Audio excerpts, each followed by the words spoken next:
So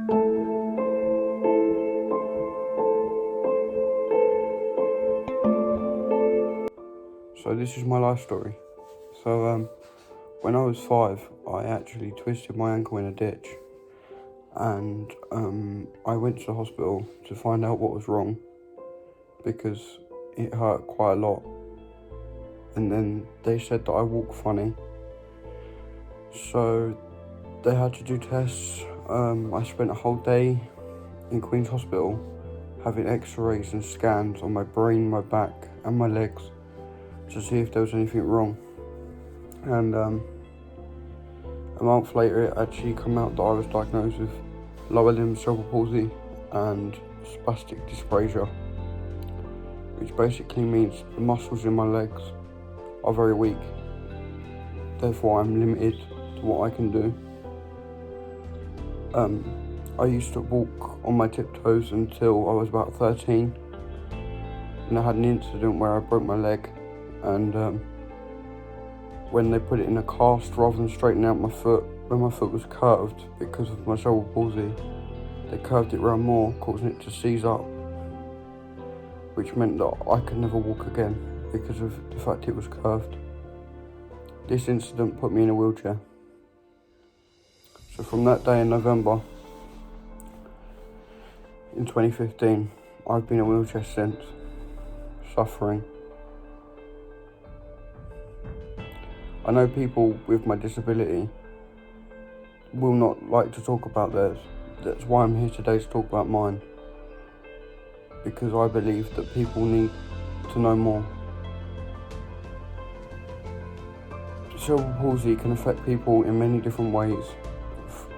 Could be the brain to the point where they can't talk properly, or muscles a bit like mine but severe to the point where they're wheelchair bound fully. They can barely move any muscle. Luckily for me, I can move my top half. But yeah, cerebral palsy varies in different aspects.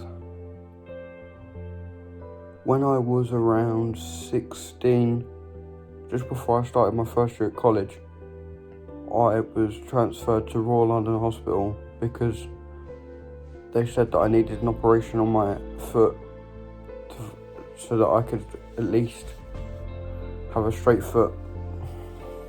They knew that it wasn't going to make me walk, but it was something rather than being in pain from a curved foot.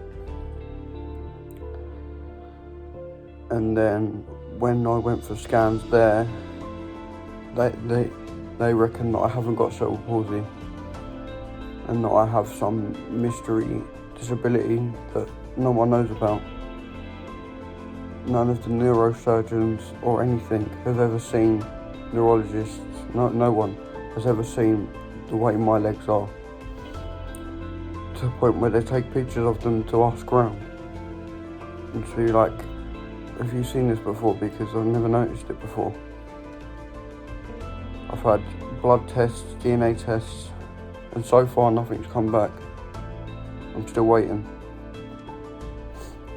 But being disabled isn't fun at all. When people go, oh, I bet being in a wheelchair is really fun. In theory it's not, because when I stand, I'm 6'1", so I'm quite tall above the crowd. But as soon as I sit in that wheelchair, I feel like I'm an ant compared to everyone else. I feel invisible.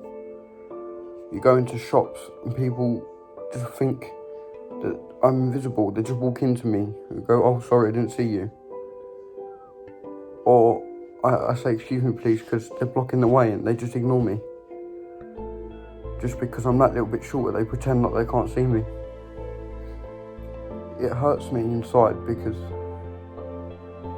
no one can help the way I was born. So why discriminate? Hello, I'm Alfie's mum. It's been really hard for me as his mum, watching my other children play football and riding their bikes and doing things that normal people can do, but he can't do it. So it upsets me quite a lot. Living with a disabled brother is challenging because sometimes you can't do stuff that needs to be done. Living with Alfie's disability can sometimes be quite interesting because he can't do everyday normal tasks as somebody able-bodied would be able to, but also it can be quite normal